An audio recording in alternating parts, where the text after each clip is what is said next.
Сәлеметсіздер ме? Сіз күнделікті өмірде қолданатын жұмыртқаның қабығын қоқысқа тастап жүрсіз бе? Ал оның адам ағзасына қаншалықты пайдасы бар екенін білсеңіз, қоқысқа тастамассыз деген ойдамын. Бүгін мен сіздермен жұмыртқа қабығының адам ағзасына, денсаулығына тигізетін емдік пайдасы жайлы сөз етпекпін. Каналымызды қолдау мақсатында лайк басып, комментарий жазып, подписация батырмасын басуды ұмытпаңыз. Қазіргі кезде жиіленіп кеткен рахит, балалардың тістерінің дұрыс өспеуі, омыртқалардың қисаюы мен осал тістер, кәрі адамдардың сүйектерінің тез шытынаштығы мен сынғыштықтары сүйектердегі кальцийдің жетіспеушілігінің салдары. Ағзадағы кальций алмасудың бұзылуы қанның аздығына, тез салқын тигіштікке, аллергияға, ерінге ұшықтың шығуына душар етеді. Ал әйелдерде ақ етеккір бөлінгіш болып, түсік тастағыштық, толғақ кездегі әлсіздікке, жатыр бұлшық еттерінің әлсіз болуына да кальцийдің аздығы себеп болады. Ал енді ағзамыздағы бұл жетіспеушілікті түзеу қиындау мәселе. Хлорлы кальций, гипс, бор сияқты нәрселердің адам ағзасына қорытылып сіңуі өте қиын. Тауық жұмыртқасының қабығы 90% дерлік кальций карбонатынан тұрады. Оның құрамындағы ағзаға қажетті барлық микроэлементтер мыс, фтор, темір, марганец, молибден, фосфор, күкірт, цинк, кремний және басқалары. Барлығы 27 элемент табылады. Ең маңыздысы кремний мен молибденнің барлығы біздің күнделікті тамағымызда бұл элементтер жоқтың қасы. Олар болса ағзамыздағы биохимиялық реакциялардың дұрыс түлінуінің негізгі себепшілері. Жұмыртқа қабығының құрамы адамның сүйектері мен тістеріне таңғаларлықтай сәйкес.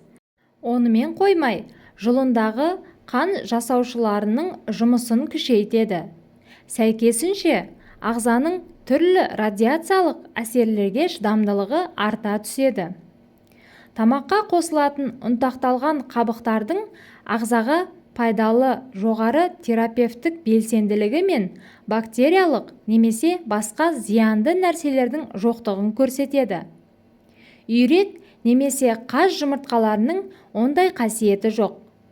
Тек тауық жұмыртқасы немесе бөдене жұмыртқасы болса тіпті жақсы.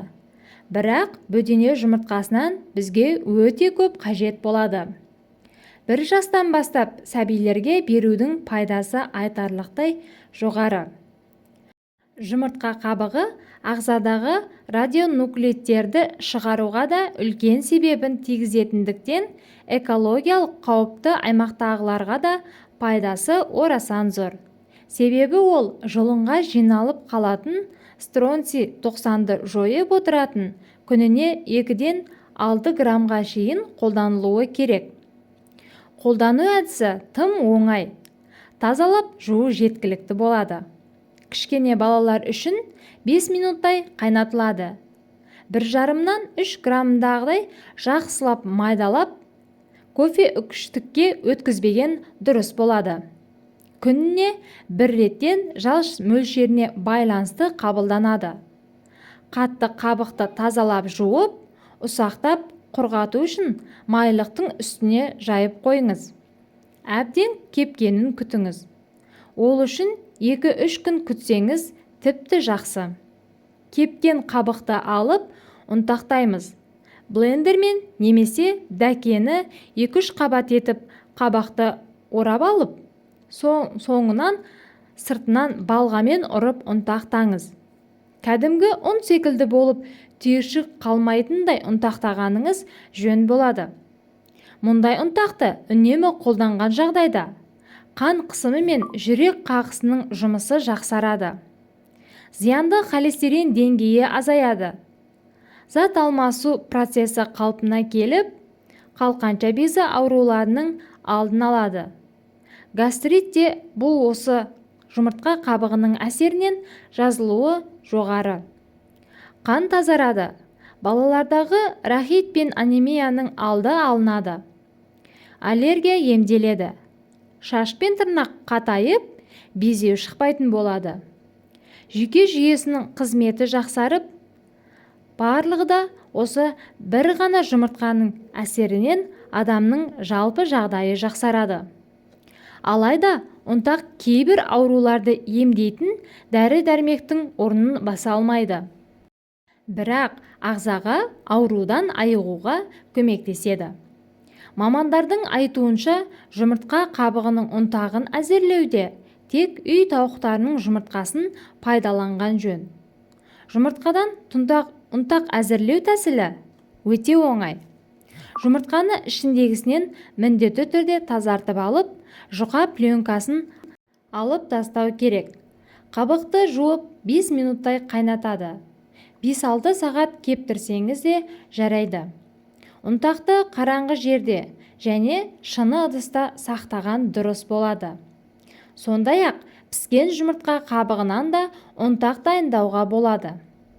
Қолдану әдісі 7 жастан асқан балаларға күніне жарты шай қасық ұнтақ беруге болады. Ал 14 жастан жоғары және ересектер күніне 1-2 шай қасық мөлшерінде қабылдау керек. Сіздерге бүгінгі берген кеңесіміз пайдалы болған болса, кәдеңізге жарасын. Ауырып ем іздегенше ауырмайтын жол іздеңіздер.